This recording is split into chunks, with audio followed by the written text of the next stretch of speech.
जी, तो हम बात कर रहे थे एनिलीन और साइक्लोहेक्साइल अमाइन की। उसमें मैंने आप लोगों को ये बताया था कि अगर हम इन दोनों की बेसिक स्ट्रेंथ कंपेयर करें तो एनिलीन की जो बेसिसिटी है वो कम है as compare to cyclohexane amine. उसकी रीज़न ये है कि एनिलीन के केस में जो नाइट्रोजन का लोन पेयर है वो रिंग के अंदर डीलोकलाइज हो जाता है और उसकी जो अवेलेबिलिटी है वो उतनी नहीं है जितनी इस नाइट्रोजन के लोन पेयर की है।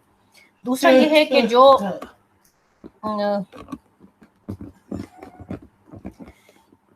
कॉन्जुगेट एसिड बनता है एनिलीन के केस में, एनिलीनियम आयन, उसकी जो स्टेबिलिटी है वो एनिलीन के मुकाबले में कम, बहुत ज़्यादा, यानी वो हायर एनर्जी पर चला जाता है, अनस्टेबिलिटी होती है, जैसे हमने पिछले उसमें देखा भी था पोटेंशियल एनर्जी डायग्राम के केस में कि उसकी वजह से जो है उसकी unstability as compare to alkyl amine जो है वो काफ़ी ज़्यादा हो जाती है। एक और रीज़न भी है और वो ये है कि जैसे कि आपने स्टार्ट में देखा था, मैंने आपको बताया था जब हमने अमोनिया में नाइट्रोजन के हाइड्रोजन जो है वो डिफरेंट सब्स्टिट्यूएंट, यानी एक तरफ हमने अल्काइल ग्रुप से रिप्लेस किया था और एक तरफ हमने एराइल ग्रुप से रिप्लेस किया था इन कंपैरिजन करने के लिए, तो उसमें ये जो फिनाइल रिंग है ये नेगेटिव इंडक्टिव इफेक्ट शो करता है। तो एक तो ये रीज़न है कि एक कॉन्जुगेटेड सिस्टम नाइट्रोजन के साथ अटैच है जिसमें उसका लोन पे डीलोकलाइज कर गया है और उसकी वजह से उसकी जो बेसिक स्ट्रेंथ है वो कम हो गई है।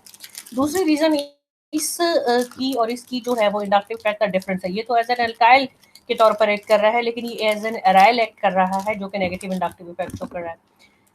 सो this is the main reasons behind the lower basicity of aromatic amine as compared to the alkyl amines।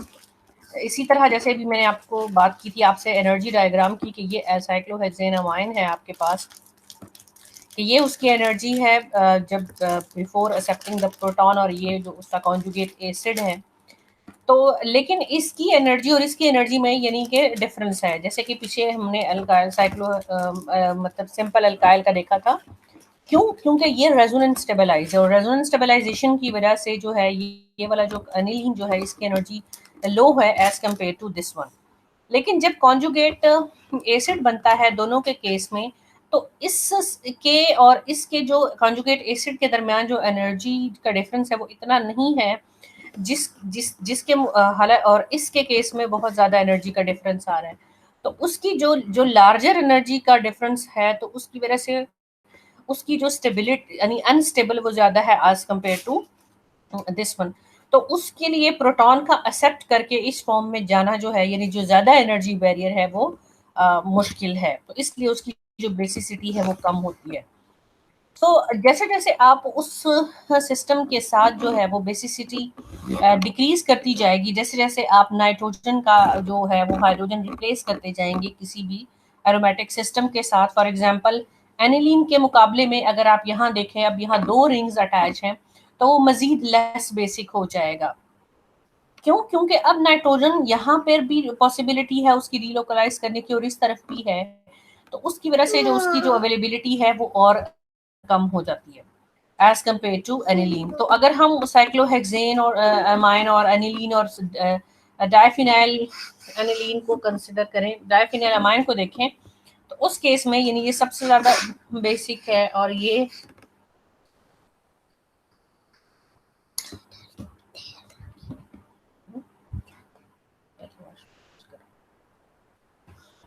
तो इसलिए जो है उसकी जो है वो, यानी कि जैसे जैसे जो है वो आप कोई ऐसा सिस्टम उधर अटैच करते जाएं जिससे जिसमें नाइट्रोजन का जो लोन पेयर है वो डीलोकलाइज करता जाए, तो वैसे वैसे जो है वो उसकी जो बेसिक स्ट्रेंथ है वो कम होती जाएगी। फॉर एग्जांपल यहाँ पे 3 अगर हैं और 2 हैं या वो, तो सबसे ज़्यादा बेसिसिटी इसकी होगी, फिर इसकी, और ये और भी ज़्यादा लेस बेसिक जो है वो हो जाएगा। तो यहाँ पे एक स्टडी प्रॉब्लम है आप लोगों के लिए कि arrange the following 3 amines in order of increasing basicity. Parachloroaniline है, 4 क्लोरोसाइक्लोहेक्सेन अमाइन है और एनिलीन है।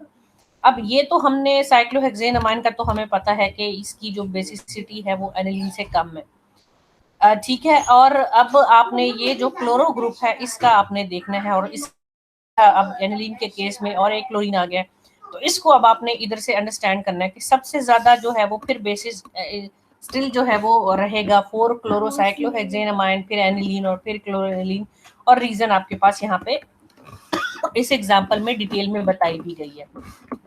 कुछ और प्रॉब्लम्स हैं जो अभी तक जितना आपने पढ़ा है उनसे रेलेवेंट है कि arrange the amines with in the set of order of increasing basicity in aqueous solution, least basic आपने सबसे पहले बताना है, और उसके बाद जैसे जैसे बेसिसिटी बढ़ती जाएगी उनका बताना है। प्रोपाइल अमाइन है, अमोनिया है या डाइप्रोपाइल अमाइन है, ठीक है, इंडक्टिव इफेक्ट की बेसिस पे अल्काइल ग्रुप अटैच है। 3 अमाइनो प्रोपानोएट है, सेकेंडरी ब्यूटाइल अमाइन है, और ये यानी इधर एस्टर ग्रुप लगा है, और यहाँ पे इसमें एक यानी इसकी बेसिसिटी आपने देखनी है, और ये आपके पास नेगेटिव इंडक्टिव इफेक्ट शो करेगा, तो इसकी वजह से इसकी जो बेसिक स्ट्रेंथ है, ज़ाहिर है ये तो बेसिक है ही नहीं ना, इसकी बेसिसिटी डिस्कस करनी है, तो ये इसकी बेसिसिटी जो है वो यानी एक तरफ आपके पास एक एग्जांपल है जिसमें एक ऐसा ग्रुप लगा है जो के ओके जो के जो है वो पॉजिटिव चार्ज, ठीक है, उसके बाद यहाँ पे एक और इलेक्ट्रॉन विड्रॉइंग ग्रुप आपके पास अटैच है, एस्टर है, और फिर उसके बाद इधर 2 अल्काइल ग्रुप अटैच है। सो इसी तरह अब आपके पास ये जो डिफरेंट एग्जांपल्स हैं आपने इसको देखना है और उनका ऑर्डर बनाना है। ये बेसिकली ज़्यादातर ये जो क्वेश्चन है ये इंडक्टिव इफेक्ट के लिहाज से जो है यहाँ पे पूछे गए हैं, जिसमें नेगेटिव और पॉजिटिव इंडक्टिव इफेक्ट वाला कॉन्सेप्ट जो है वो आप इसमें देखेंगे। इसी तरह अब एक और जो ट्रेंड है वो एरोमेटिसिटी यानी कॉन्जुगेशन जो हमने अभी डिस्कस की है उसी से मिलता जुलता है कि पाई एक्सेप्टर या पाई डोनर। अब सवाल ये है कि जो नाइट्रोजन है वो किस तरह से एक्ट कर रहा है, वो लोन पेयर अपना दे रहा है, डोनेट कर रहा है किसी सिस्टम की तरफ, यानी यूं समझ लें कि डोनेट नहीं डीलोकलाइज कर रहा है, या कोई ऐसा सिस्टम उसके साथ अटैच है जिसकी वजह से इलेक्ट्रॉन डेंसिटी नाइट्रोजन की तरफ शिफ्ट हो रही है। सो उन दोनों केसेस में जो उसकी बेसिसिटी में ट्रेंड है वो डिफरेंट होगा, ठीक है। So we have seen that resonance tends to decrease basicity and so do the inductive effect, मतलब नेगेटिव इंडक्टिव इफेक्ट। सो जो है इसी तरह अगर हम अमाइड्स की बात करें, ये अमाइड है, so amides are significantly less basic than amines, so is it resonance or is it inductive effect or is it both, कि ये जो अमाइड्स हैं उसकी जो बेसिक स्ट्रेंथ है वो कम है अमाइंस के मुकाबले में, तो उसकी क्या वजह है? क्या खाली इंडक्टिव इफेक्ट है, खाली रेजोनेंस है, या दोनों है? So oxygen is more electronegative than nitrogen, so inductive effect plays a significant, important role. However, a more important factor is known while examining the resonance form. वो क्या है? वो ये है कि जब ये एक तो इंडक्टिव इफेक्ट है ना, और कार्बोनाइल हम जानते हैं नेगेटिव इंडक्टिव इफेक्ट शो करता है। दूसरी वजह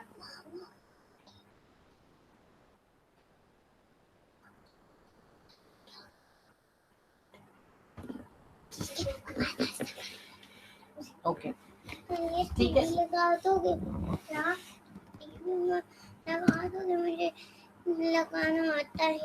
अब होता ये है कि ये जो नाइट्रोजन है इसका लोन पेयर जो है वो इधर डीलोकलाइज कर जाएगा, डीलोकलाइज हो जाएगी इसकी कार्बोनाइल में, तो जिसकी वजह से जो है उसकी जो उसकी बेसिसिटी है वो मजीद कम हो जाएगी। उसकी रेजोनेटिंग फॉर्म आगे चल के हम देखेंगे भी जो है वो मतलब कि किस तरह से बनती है, और वैसे आपको आइडिया भी होगा। So basicity of nitrogen is decreased when it act as a pi donor. Pi donor mean कि जब पाई कॉन्जुगेटेड सिस्टम को अपना लोन पेयर वो दे रहा होता है, and the basicity of nitrogen is increased when it act as a pi acceptor, यानी pi acceptor कि जब पाई इलेक्ट्रॉनिक क्लाउड जो है वो इसकी तरफ आ रहा है, नाइट्रोजन की तरफ आ रहा है, तो वो पाई एक्सेप्टर है, और अगर जब नाइट्रोजन का लोन पेयर किसी कंजुगेटेड सिस्टम की तरफ शिफ्ट हो रहा है तो फिर वो पाई डोनर है, तो इस केस में उसकी जो बेसिसिटी है वो टोटली डिफरेंट हो जाएगी। So nitrogen is less basic when it is a pi donor, ठीक है। जैसे कि अभी हम अमाइड की एग्जांपल अभी देख रहे थे, और मैंने आपको कहा भी कि मैं आपको नेक्स्ट में मतलब उसकी रेजोनेटिंग फॉर्म्स बताऊंगी कि किस तरह एक तो carbonyl negative inductive effect show कर रहा है, दूसरा जो है ये जो कार्बोनाइल है और ये यानी lone pair in conjugation with the double bond है, तो ये जो लोन पेयर है ये इसके अंदर डीलोकलाइज कर रहा है, और ये रेजोनेटिंग फॉर्म इसकी बनेंगी, जिसकी वजह से अब नाइट्रोजन जो है उस पर से इलेक्ट्रॉन्स की जो अवेलेबिलिटी है वो कम हो जाएगी, ठीक है। So the first factor is that an electron, मतलब कि रीजन क्या है कि अमाइड क्यों बेसिक लेस बेसिक होते हैं एज कंपेयर टू अमाइंस, चाहे वो एरोमेटिक अमाइन हो चाहे वो एलिफेटिक अमाइन हो, बिकॉज ऑफ फर्स्ट फैक्टर जो था इलेक्ट्रॉन विथड्रॉइंग इफेक्ट था ऑक्सीजन का, which can remove some of the electron density from nitrogen. However, this is outweighed by the fact that there is a significant resonance forms where the nitrogen lone pair forms a new pi bond with the carbon, and we call this pi donation, resulting in a pair of electrons moving from carbon oxygen pi bond to oxygen. So this is pi acceptor. ठीक है। यहाँ क्या, जैसे अभी मैंने आपको बताया था कि वो क्या होता है कि जो नाइट्रोजन का जो लोन पेयर है वो डीलोकलाइज हो जाता है इनटू द कार्बोनाइल, जिसकी वजह से उसकी अवेलेबिलिटी जो है वो कम हो जाती है। So oxygen accept electron pair from pi bond forming a new lone pair on oxygen. So nitrogen donates a lone pair to form a new, जो है वो एक पाई बॉन्ड बनाने के लिए। सो देयरफॉर द जो basicity of nitrogen is decrease when attached to a pi acceptor, यानी ये एक ऐसा सिस्टम है जो कि उसने जो उसका इलेक्ट्रॉन जो है वो जो है उसकी तरफ शिफ्ट हो रहा है, उसको एक्सेप्ट कर रहा है। So what are pi acceptors? Again if you have studies, अगर आपने इलेक्ट्रोफिलिक एरोमेटिक सब्स्टिट्यूशन रिएक्शन पढ़े हुए हैं, सो ये फंक्शन जो पाई एक्सेप्टर हैं वो सिमिलर फंक्शनल ग्रुप्स वही हैं। We might recognise that pi acceptor all belong in the same category of meta director. यानी पाई एक्सेप्टर कौन से होंगे, कौन से फंक्शनल ग्रुप होंगे, जिसकी तरफ जो है वो जो मेटा डायरेक्टिंग आपके पास होते हैं। एक्सेप्शनल केस है उनमें, ठीक है। फैमिलियर एग्जांपल जो है वो पाई एक्सेप्टर की क्या है कि अगर उसके साथ डायरेक्टली नाइट्रोजन अटैच है, वो कार्बोनाइल है, वो नाइट्रो है, वो सल्फोनिक एसिड है, वो साइनाइड है। CF3B एक ऐसा फंक्शनल ग्रुप है जो कि मेटा डायरेक्टर है, लेकिन वो पाई एक्सेप्टर नहीं है, क्योंकि ये अगर नाइट्रोजन से वो लोन पेयर लेता भी है तो उसके पास कोई ऐसा एटम नहीं है जिसकी तरफ वो शिफ्ट कर सके। यानी अगर वो मतलब बॉन्ड किसकी तरफ शिफ्ट होगा, तो इसलिए यानी कि आपके उस फंक्शनल ग्रुप के पास जो कि एज अ पाई एक्सेप्टर के तौर पर एक्ट करेगा, उसके पास कोई ऐसा, उसके पास उसके अंदर अनसैचुरेशन होनी चाहिए ना, कोई डबल बॉन्ड होना चाहिए कि वो, या इलेक्ट्रोनेगेटिव आइटम इस तरह से हो कि वो उसकी तरफ शिफ्ट हो जाए और वो उस पर नेगेटिव चार्ज है। इस केस में तो वो बॉन्ड फ्लोरीन का उसके साथ रहेगा ही नहीं। सो ये जो है वो जब यानी पाई डोनर के तौर पर, यानी डोनेशन अपना इलेक्ट्रॉन सिस्टम किसी पाई सिस्टम वो की तरफ दे रहा है, तो उसकी जो बेसिसिटी होगी नाइट्रोजन की वो कम हो जाएगी। लेकिन अगर nitrogen as a pi acceptor के तौर पर एक्ट करता है, वो इलेक्ट्रॉन क्लाउड अपनी तरफ शिफ्ट करता है, तो फिर उसकी जो बेसिस स्ट्रेंथ होगी वो बढ़ जाएगी। इसकी एग्जांपल हम लेते हैं इस एग्जांपल से। आपके पास पायरिडीन है, 4 डाई मिथाइल अमाइनो पायरिडीन है, DMAP, और बड़ी इंपॉर्टेंट, ये बड़ी फेमस बेस भी है, अक्सर आप इसको ऑर्गेनिक केमिस्ट्री की बुक्स में इसको पढ़ते भी हैं। अब इस केस में क्या है कि ये जो नाइट्रोजन है इसका जो लोन पेयर है, जाहिर है वो एक कॉन्जुगेटेड सिस्टम के साथ अटैच है।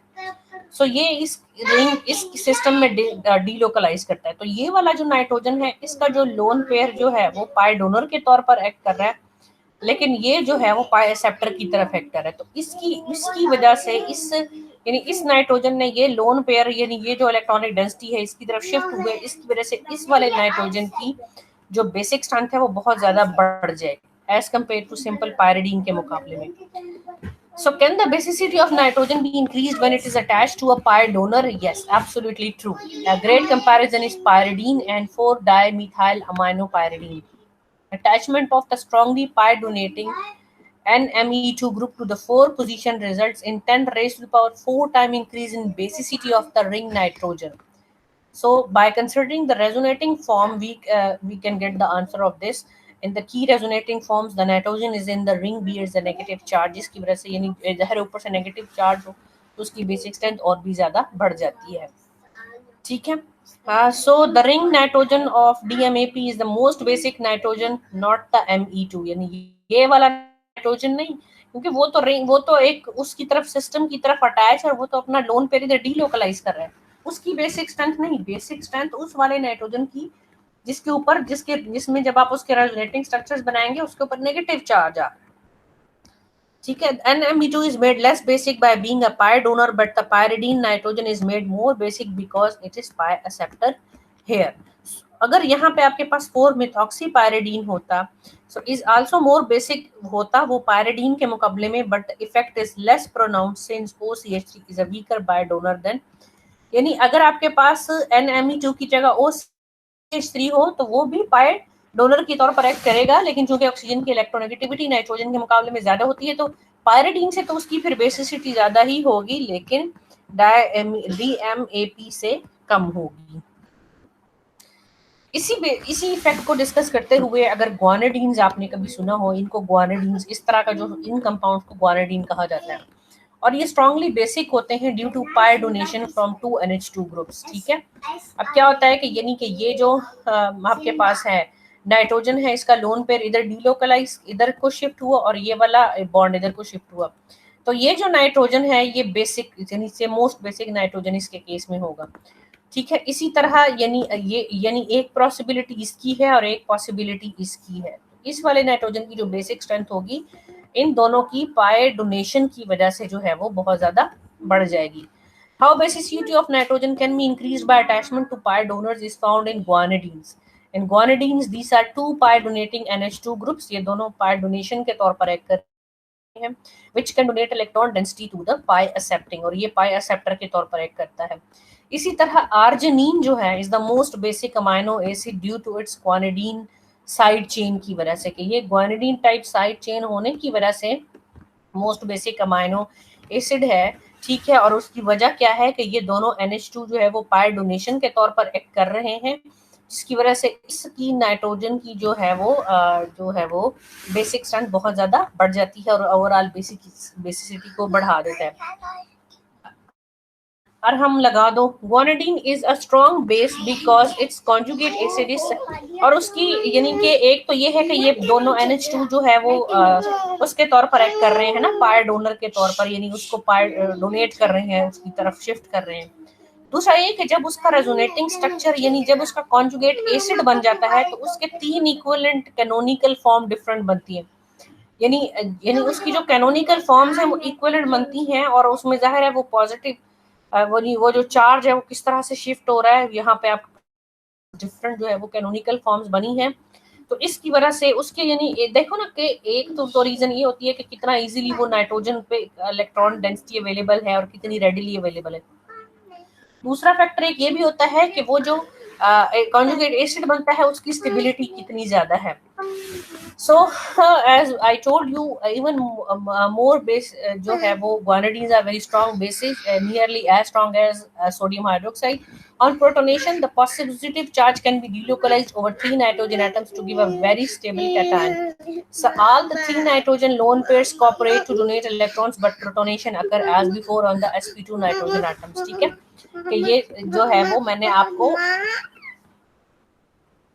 जैसे बताया कि एक प्रोटॉन इसने एक्सेप्ट किया। ठीक है, तो जो उसकी रेजोनेटिंग फॉर्म्स बनती हैं वो इक्विवेलेंट कैनोनिकल फॉर्म्स बनती हैं, जिसकी वजह से उसके कॉन्जुगेट एसिड की जो स्टेबिलिटी है ना वो बहुत ज्यादा बढ़ जाती है। सो इसी तरह आप यानी अगर आप ग्वानिडीन कैन बी की जो है द रिजल्टिंग जो ग्वानिडीनियम आयन है can be compared to the very stable carbonate dianion, this one. ठीक है, all the 3 CN bonds are the same length in the guanidinium ion and each nitrogen atom has the same charge. In the carbonate dianion, all the 3 CO bonds are the same length and each oxygen atom has the same charge but 2/3 negative as it is dianion.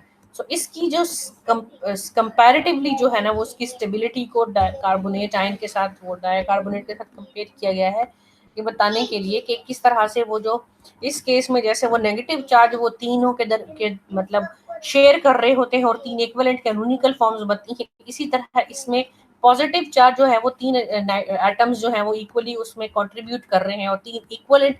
देखें जितनी मतलब किसी भी resonance hybrid की जितनी equivalent canonical forms बनती हैं उतनी ही उसकी स्टेबिलिटी जो है वो ज्यादा होती है।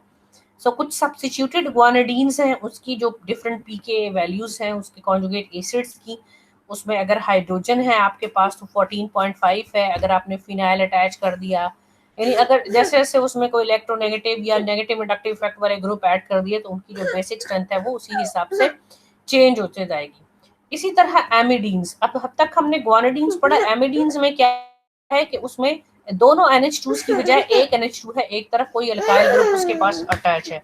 सो एमिडीन्स जो है वो भी स्ट्रॉन्गर बेस है एज कंपेयर टू अगर हम अमाइड्स या अमाइंस की बात करें। And amidine is the nitrogen, an amidine the nitrogen equivalent of an amide, ठीक है। यानी कि एक नाइट्रोजन उसमें ऐसा है जो which is equivalent to the amide, यानी C डबल बॉन्ड एंड की बात कर रहे हैं हम। Group replaces the carbonyl. Amidines are much more basic than amides. The pK of amidines are larger than those of amides by about 13.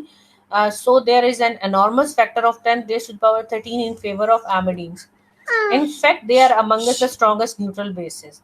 So amidine has two nitrogen atoms that could be protonated. One is sp3 hybridized, or the other one is sp2 hybridized. सो हम ये consider करते हैं कि ये जो sp3 nitrogen होगा it should be more basic, but protonation occurs at the sp2 nitrogen atom. ये एक बड़ी इंटरेस्टिंग बात है, पिछले में भी ग्वानिडीन के केस में भी और इस केस में भी। लेकिन होता दिस मतलब अगर हम हाइब्रिडाइजेशन का इफेक्ट देखें, जैसे हमने एसिडिक स्ट्रेंथ में देखा था, तो जितना एस कैरेक्टर कम होगा उतनी ही उसकी बेसिसिटी ज्यादा होनी चाहिए थी ना, क्योंकि जितना एस कैरेक्टर ज्यादा था उतनी एसिडिक स्ट्रेंथ ज्यादा थी।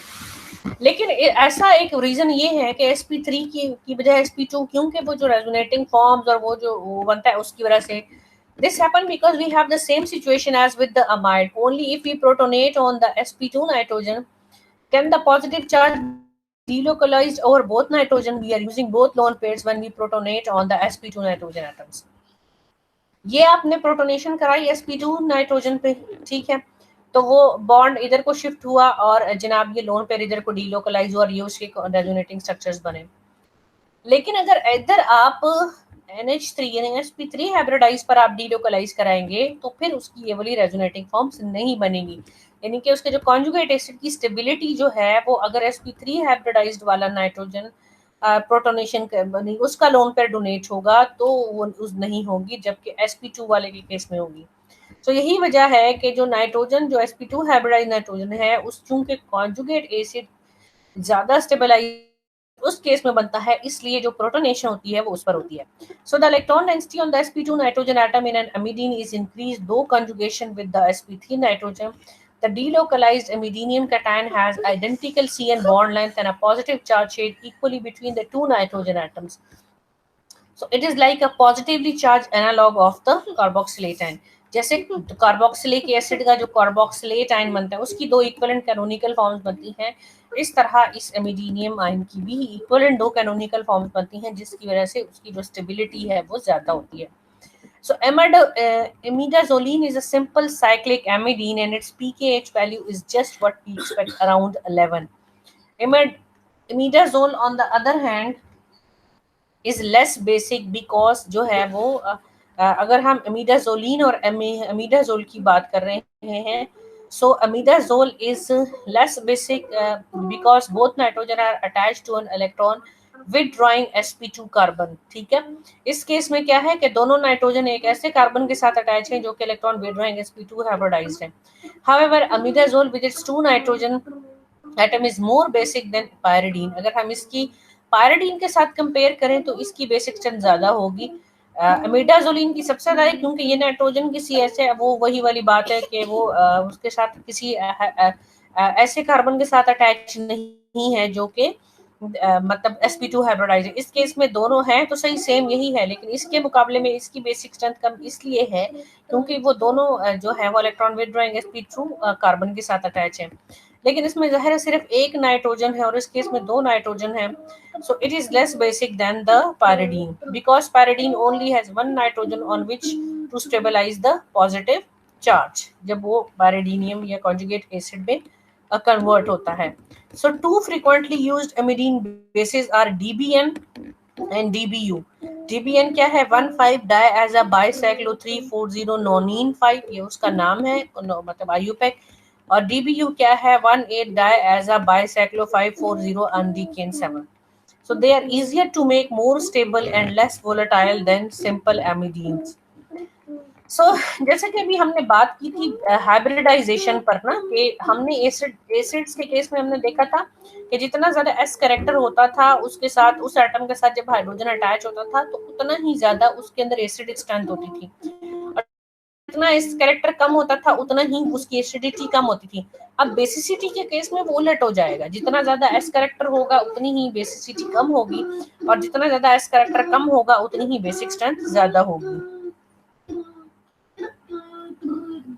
इसमें हमने ये देखा था कि remarkably acidity trends is that alkynes are मतलब ये हमने एसिडिटी में भी डिस्कस किया था कि अल्काइंस, अल्कीन्स और अल्केन्स के केस में जो है उसकी एक तो ये sp हाइब्रिडाइज होता है वो कार्बन, तो उसका एस कैरेक्टर उसमें ज्यादा होता है तो ये ज्यादा एसिडिक होता है।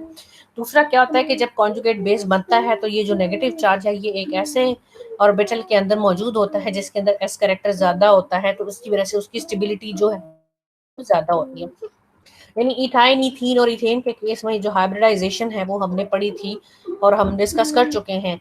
तो अगर हम केस उलट कर दें, ठीक है, अब ये सबसे ज्यादा स्टेबल था क्योंकि वो sp हाइब्रिडाइज्ड कार्बन में उसमें मौजूद था, तो अगर हम इसकी बेसिसिटी देखें तो इसकी बेसिसिटी सबसे कम होगी, और वो वाला जिसके अंदर sp3 हाइब्रिडाइज जिसमें नेगेटिव चार्ज या ये लोन पेयर मौजूद है, तो वो उसकी बेसिक स्ट्रेंथ जो है वो सबसे ज्यादा होगी, यानी उलट हो जाएगा एसिडिटी के मुकाबले में। इसी तरह इस बात को, हाइब्रिडाइजेशन को समझते हुए हम ये अंडरस्टैंड कर सकते हैं नाइट्राइल, पायरिडीन और पिपरिडीन की जो है वो बेसिक स्ट्रेंथ। नाइट्राइल क्या है कि C ट्रिपल बॉन्ड N है आपके पास, और पायरिडीन में sp2 हाइब्रिडाइज कार्बन है, इसमें sp है और इसमें sp3। तो on the basis of hybridization अगर हम देखें तो ये जो है वो पिपरिडीन जो है उसकी बेसिक स्ट्रेंथ सबसे ज्यादा है।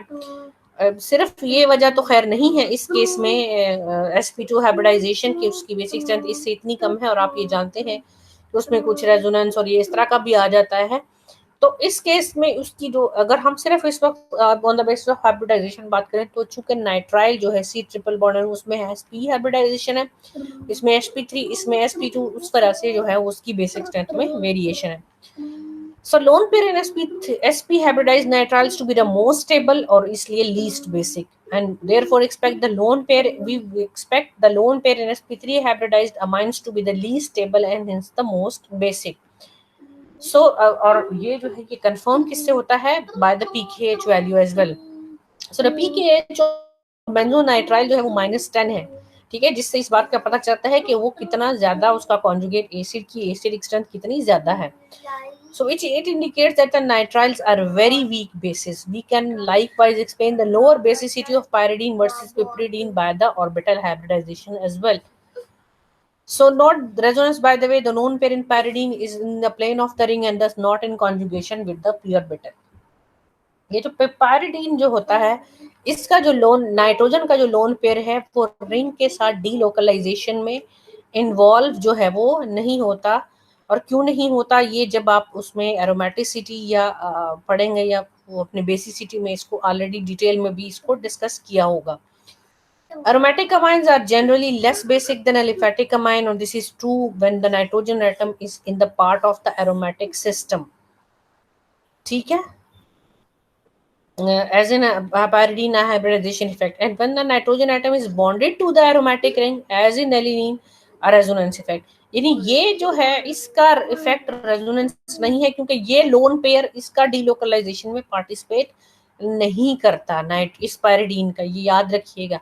लेकिन अगर ये एनिलीन का होता तो फिर ये डीलोकलाइजेशन में करता है। या अगर आप पायरोल का नाइट्रोजन देखें, पायरोल की हम हाइड्रोसाइक्लिक बेसिस में इसको मजीद डिटेल में भी देखेंगे, इधर हमारा मकसद सिर्फ on the basis of hybridization था कि sp3 हाइब्रिडाइज्ड में अगर होगा कोई एटम sp3 हाइब्रिडाइज्ड होगा उसके में लोन पेयर होगा तो वो सबसे ज्यादा बेसिक होगा, और sp हाइब्रिडाइज की बेसिसिटी जो है वो सबसे कम होगी, लाइक इन दिस एग्जांपल।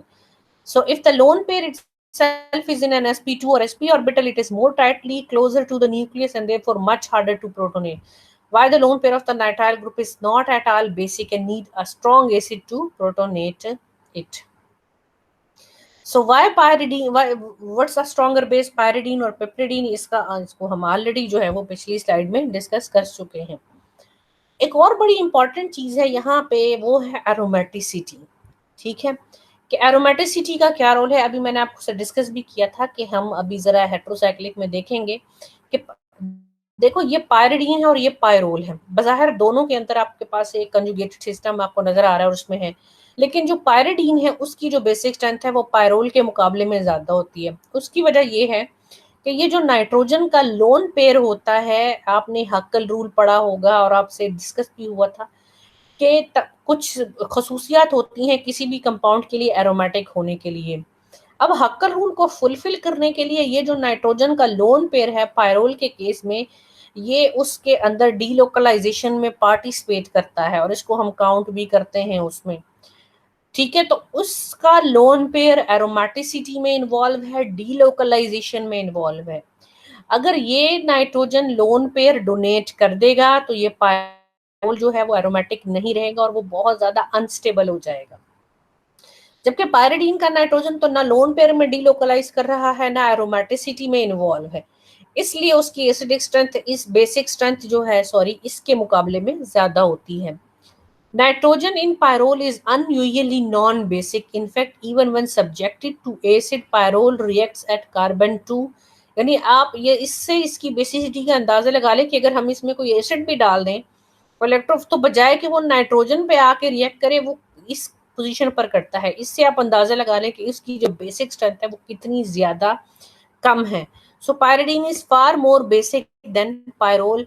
अब जैसे जो चीज मैंने आपको बताई कि अगर ये नाइट्रोजन जो है पायरिडीन के केस में वो लोन पेयर डोनेट कर भी देता है तो भी वो एरोमेटिक रहता है, लेकिन अगर इस केस में ये लोन पेयर डोनेट कर देगा, प्रोटॉन को एक्सेप्ट करेगा, तो एरोमेटिक नहीं रहेगा।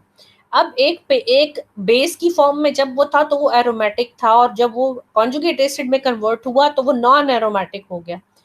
अब किसी भी कंपाउंड को क्या पड़ी है कि वो अपने प्रोटॉन क्यों एक्सेप्ट करेगा इतना इजीली कि वो एरोमेटिक से नॉन एरोमेटिक, यानी अच्छा भला वो एक स्टेबल स्ट्रक्चर था तो इसलिए उसकी जो बेसिक स्ट्रेंथ है वो ना होने के बराबर होती है, वो बहुत कम होता है। क्यों? क्योंकि वो डीस्टेबिलिटी की तरफ नहीं जाना चाहता। The conjugate acid is not aromatic. Removal of the lone pair on nitrogen through protonation would destroy the conjugation of the lone pair with the other p orbitals of the ring. ये मैं pyrrole की बात कर रही हूँ. And render the molecule non-aromatic. So this might ring a distant bell. You might remember that cyclopentadiene is unusually strong acid for a hydrocarbon, जो कि हमने एसिड के केस में पढ़ा था. We can restate this as the conjugate base of the pentadiene is unusually weak. ये मैं आपको ऑलरेडी इसमें साइक्लोपेंटाडाइन के केस में एसिड के केस में हम ये बात पढ़ चुके हैं कि जब साइक्लोपेंटाडाइन जो है वो क्यों एसिडिक है, क्योंकि जब ये कॉन्जुगेट बेस में कन्वर्ट होता है तो वो एरोमेटिसिटी उसमें रिटेन आ जाती है। तो इस केस में चूंकि अब कॉन्जुगेट बेस एरोमेटिक है तो जाहिर है उसको तो वो तो कहेगा कि चलो मैं एक स्टेबल स्ट्रक्चर में कन्वर्ट हो जाऊं, लेकिन इस केस में उलट हो रहा है, वो एरोमेटिसिटी से एंटी मतलब नॉन एरोमेटिक की तरफ जा रहा है। सो एक ये एग्जांपल थी जिसमें जो बेसिसिटी बेसिक हो, अगर उसने बेसिक नेचर शो करनी है तो उसको अपनी एरोमेटिसिटी लूज करनी पड़ेगी, तो इसलिए वो ऐसा नहीं करेगा और उसकी जो बेसिक स्ट्रेंथ है वो कम रहेगी। Here's a fun example. One nitrogen is unusually basic due to aromaticity. A family of imine superbases has been developed by the research group of Tristan Lambert at Columbia.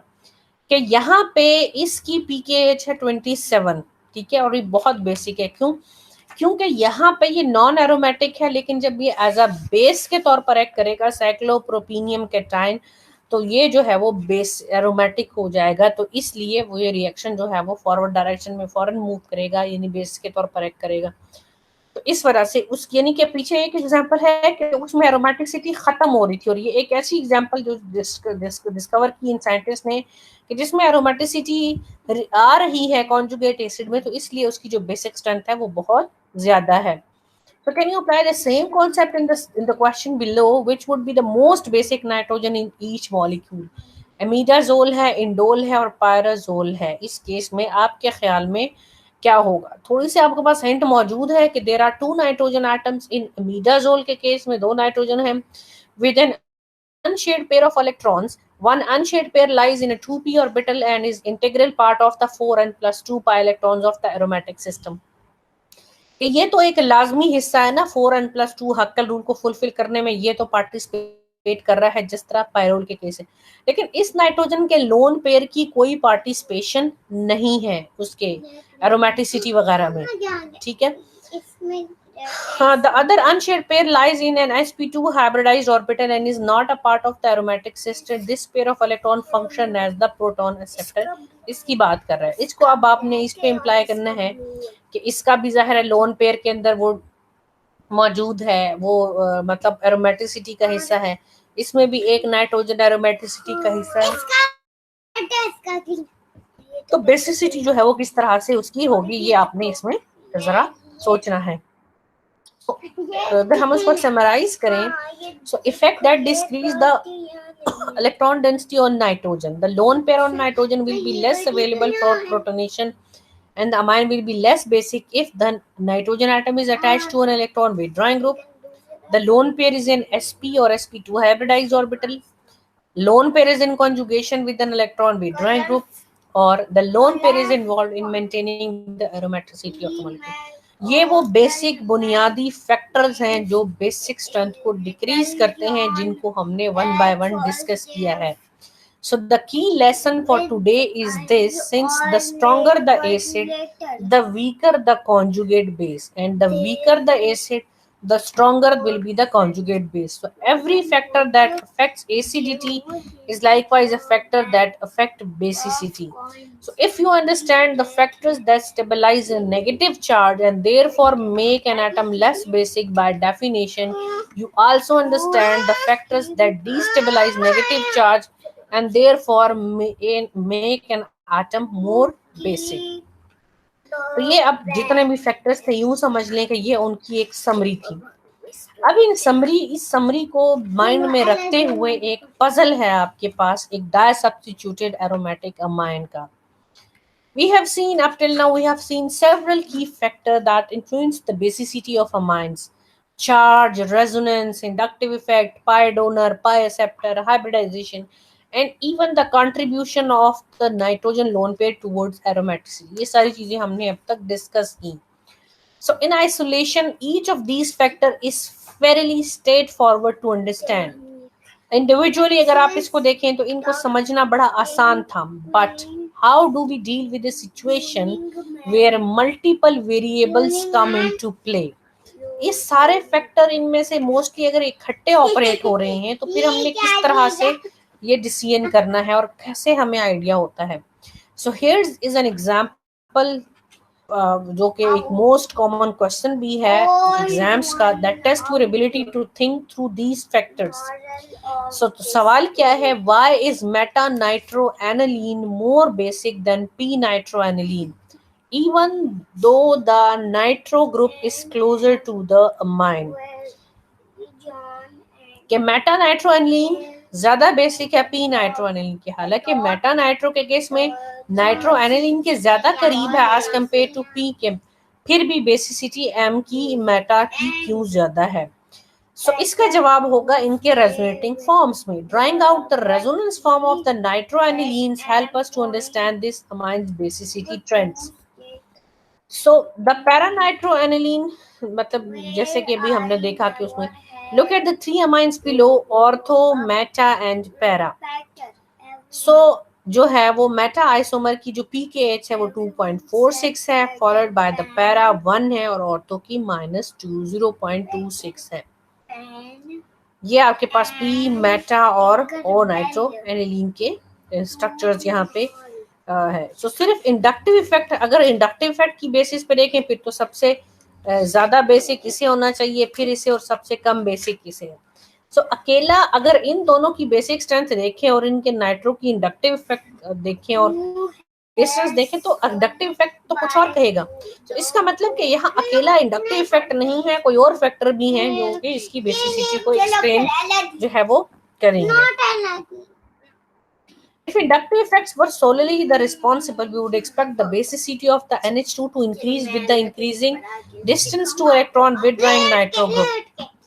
Thus, we would expect the para isomer to be the most basic since it has the maximum distance between the NH2 and NO2. And the ortho isomer should be the less basic since it's closest to the nitro group. पर ऐसा नहीं होता. So the ortho isomer is indeed the least basic compound, which is what this line of thinking would expect.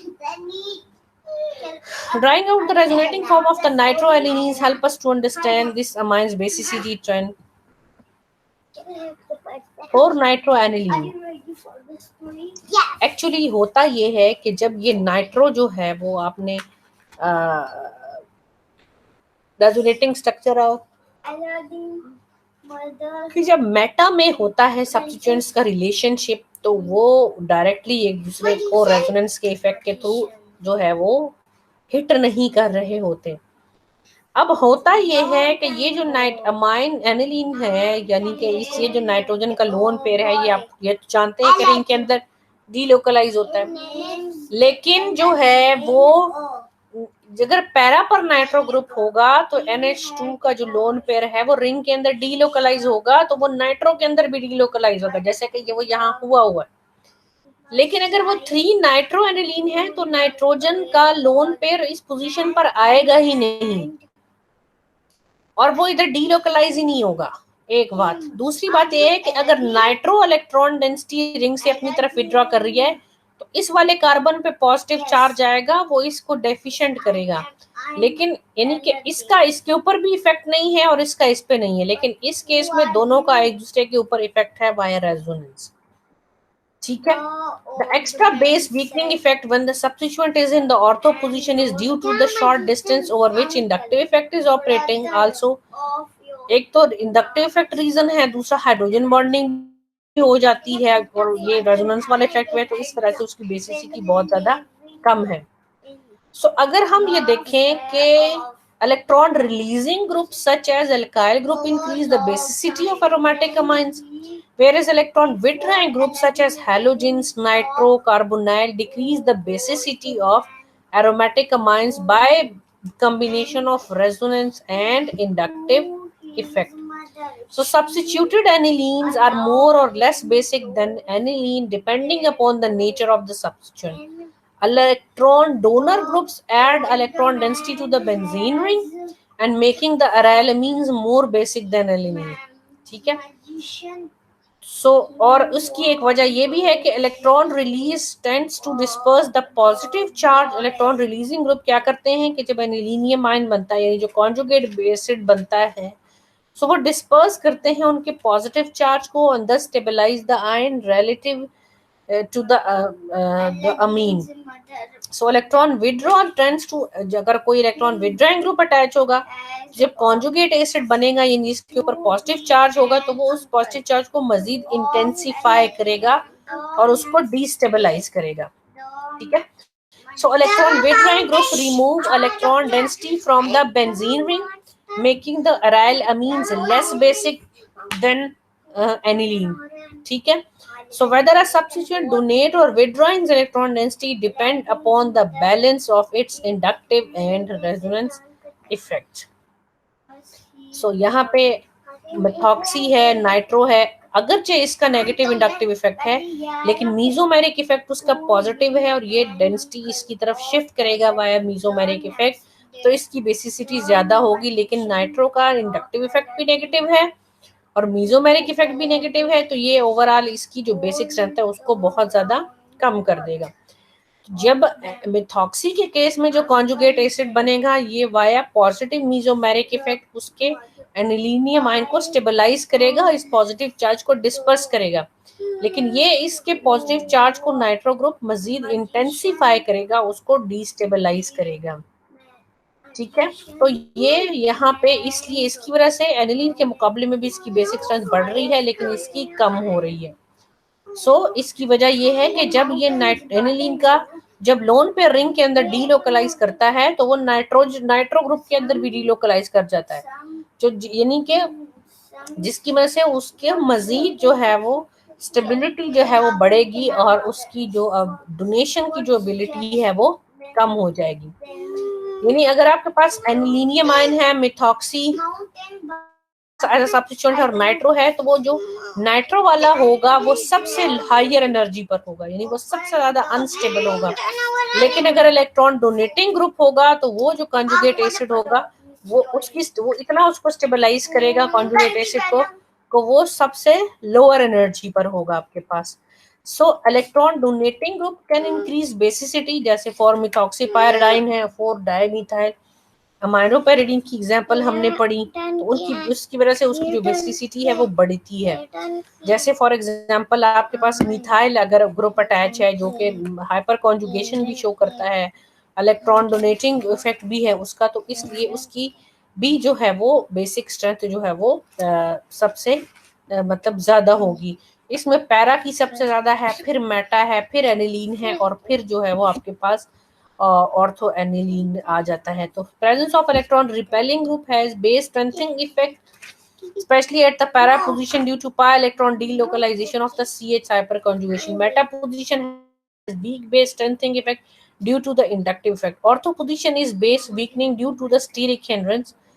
कि यहाँ अगर आप देखें तो हाइपर कॉन्जुगेशन की वजह से पैरा सबसे ज्यादा है, मेटा है फिर, लेकिन इस केस में थोड़ा सा और आ जाता है क्योंकि यहाँ स्टीरिक हिंड्रेंस वाला फैक्टर आ गया, और उसकी वजह से प्रोटॉन को के साथ इसकी अटैच होना या इसको किसी इलेक्ट्रोफिलिक सेंटर के पास जाके उसको डोनेट करना वो मुश्किल हो जाता है, तो इसलिए उसकी एक्सेप्शनली लोअर बेसिसिटी है।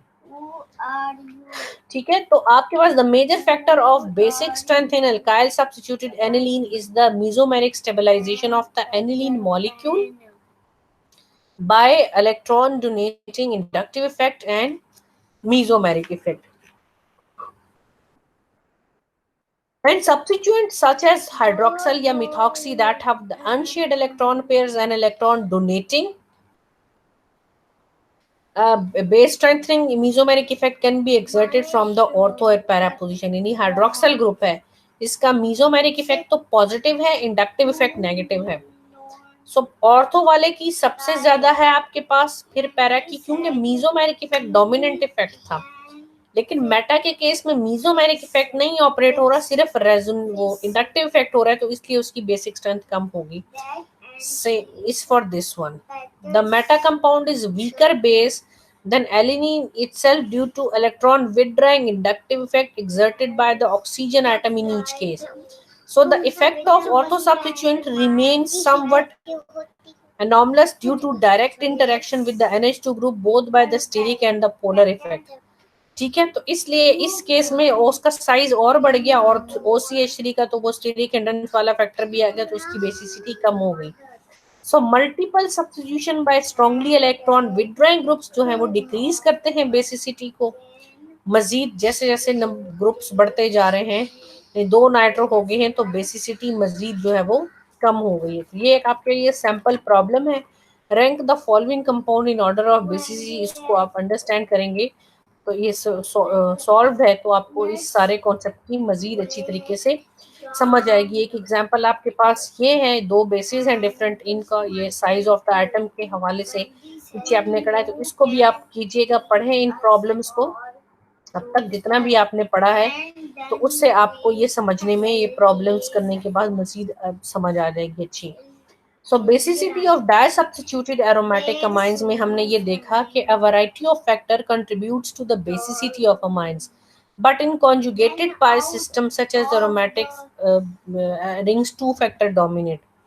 वो क्या है, strongly electron withdrawing group reduce the basicity of nearby amines through the inductive effect, or this reduces electron density on the amine. So as the distance between electron withdrawing group and the amine increases, basicity जो है वो increase करती है. However, when an amine is adjacent to a pi system, it's also possible for it to act as a pi donor. When a pi acceptor is also part of the pi system, for example, nitro या cyano या carbonyl etc., the basicity can be considerably reduced due to the important resonating forms. So pi donation is particularly important when the amine and pi acceptors are ortho or para to each other. In the case of the nitroaniline, this effect overweights the resonance effect.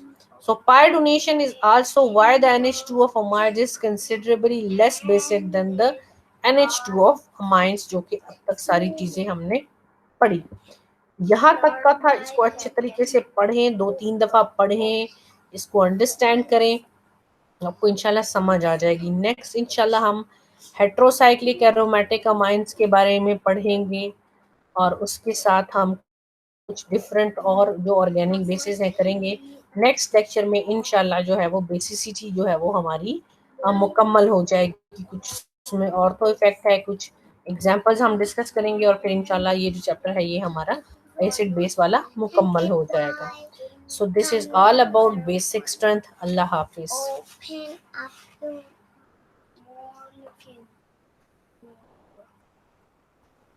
और